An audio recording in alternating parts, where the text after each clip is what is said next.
I think that when the seller pays an advisor, there's a level of objectivity and alignment where you're fully, truly representing the seller to find the best possible partner for a day two culture that really they want, as well as maximizing the deal value, no matter who that buyer might be.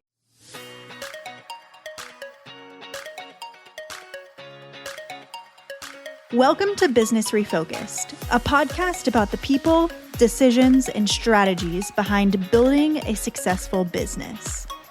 Each week, we talk with leaders and operators about what they're learning, what's working, and the challenges that come with growth. I'm Lindsay Sexton, and I'm happy to introduce you to my co-host, who just so happens to be my mom, Carey Wallace. Let's get into it. Can you summarize the services that matter most for your clients? Yeah. So I will say it's not cookie cutter, and it's meant that to not be cookie cutter, but every single one of our CFO clients gets a certain baseline of things. Number one, we want to make sure that we're creating clarity. So we have to understand their financials, benchmark them to the industry standards, create a budget, create a forecast, and understand and document what are the goals. Because I can't create a forecast without knowing where you're trying to get to. That's the standard for everyone. But then once we go through this process and we benchmark you, we identify opportunities to maximize the value of the agency. It could be that they're looking to transition internally, and we'll help with what does that look like. It might be they're positioning themselves for an external sale, and we'll also identify how can we make this agency have as many opportunities as possible. And that could be restructuring. It could be a staffing challenge. It could be there's producer-owned books and we need to purchase those back. Like lots of different projects fall out. But first and foremost, we need to understand where are you going? Where are you today? And how do we create the opportunity to get from A to B? Yeah, because I would imagine everyone has a different goal. Some want to just grow, right? And they want to, maybe they've grown organically, and they either need to make sure they continue to do that profitably with a mind on focus on profits, or they want to start growing inorganically and they want to leverage your advice as to how to do that effectively. Because I imagine, like, if you haven't purchased a book of business before, it's probably a little intimidating, and they would need your support. Yeah, they want to know, what do I look for? And how do I know that this book is right for me to even be the buyer? So we can help with, how do you create your profile of what you're interested in buying? And is it going to strengthen the agency, or is it actually going to create some weaknesses that you didn't have prior because you're trying to go outside what your scope is? So yeah, there's lots of different ways to go with it, but getting that baseline allows us to be a true advisor and a true extension of their team. And if I don't have that, it becomes very, very difficult. Yeah. Yeah. So I love that there's almost like a set baseline where let's just make sure that we have a full understanding of what the business looks like, how it operates, and make sure we optimize it. But then we'll be your sounding board and your advisor as you go in terms of whatever your short-term, medium, and long-term goals are. We'll be there for you to help. Yep, for sure. And, the reality is, I run a business. You're an owner in several businesses. You have been. It's a little lonely to make these decisions on your own. Having somebody that has full awareness of your business allows you to have much deeper conversations with that person, and takes a little bit of that stress off of just you to say, hey, if I call this person and say, I'm contemplating hiring, or I'm contemplating acquiring, or I'm contemplating maybe now's the time for me to sell, I don't need to ask 3 million questions in order to give sound advice. I know it, and I'm able to be way more effective then. Yeah. Yeah, that makes a lot of sense. Yeah. So I have a question for you. Obviously, we work with lots of agencies, and when the time comes to think about the future, they don't know if they should go it alone, if they should get help.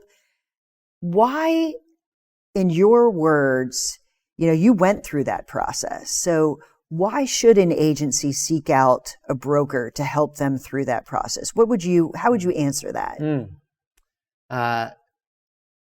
Selling the insurance agency in whatever form that looks like, is arguably the biggest decision, if not second biggest, after starting the agency. Right.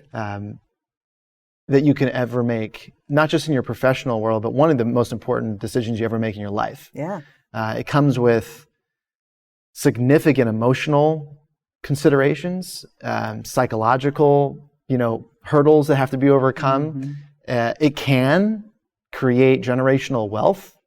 And so it's a significant decision. Sure. And anything of that significance should not be made alone. I think that whether it's a broker, advisor, banker, and I think that each word kind of brings a little slightly different approach. But if it's an M&A advisor who is helping you,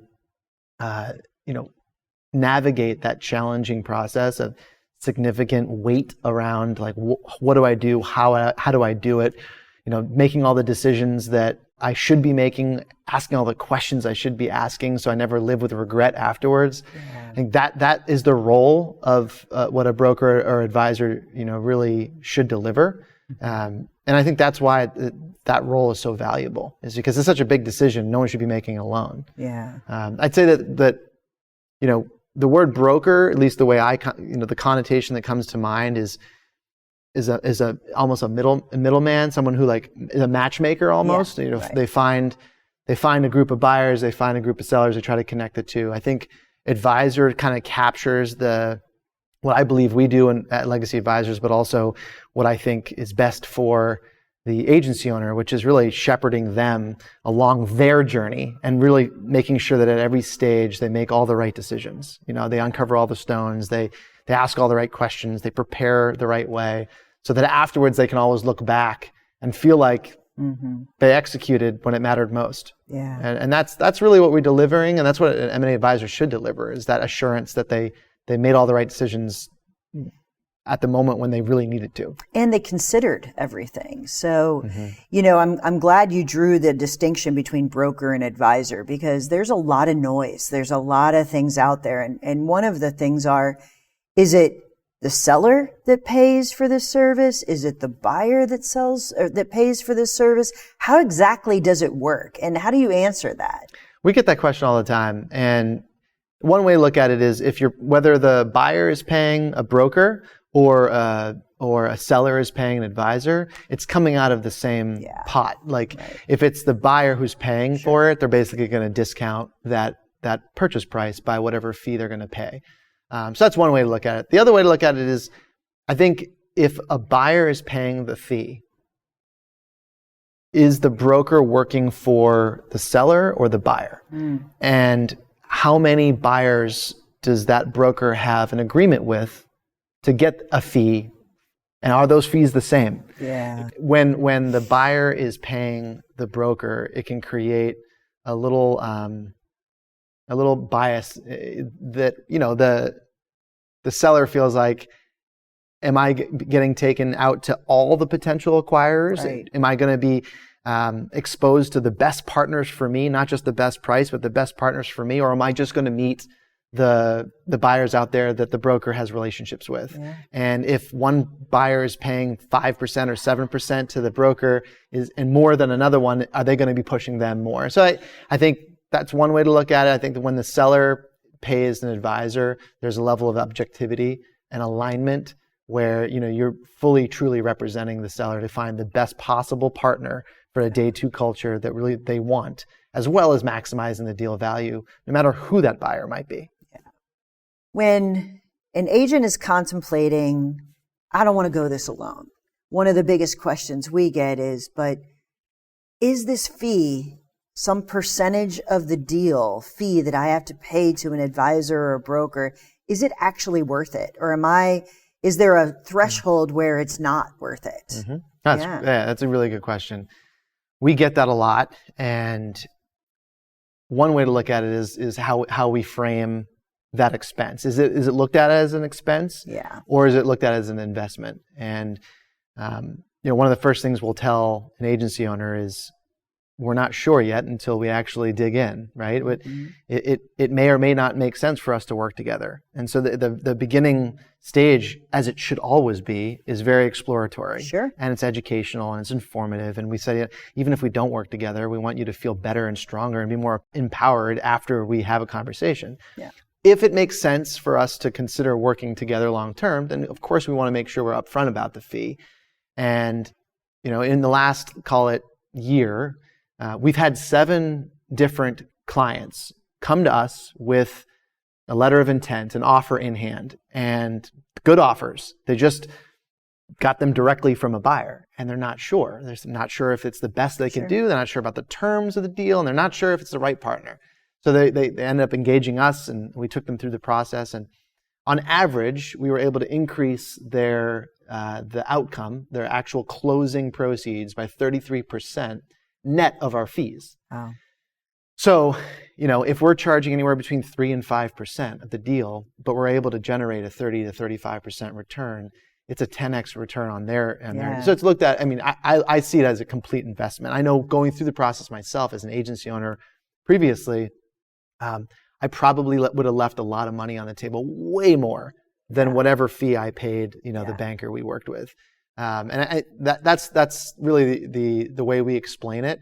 And the way we can generate those types of returns is through a variety of different moments in that life cycle. The journey of the client selling the business. Up front, it's just making sure that their pro forma is optimized. Yeah. If there are things that we can do, and there's a lot of adjustments in the pro forma when you're going through it alone. You don't know that you can make. Yeah.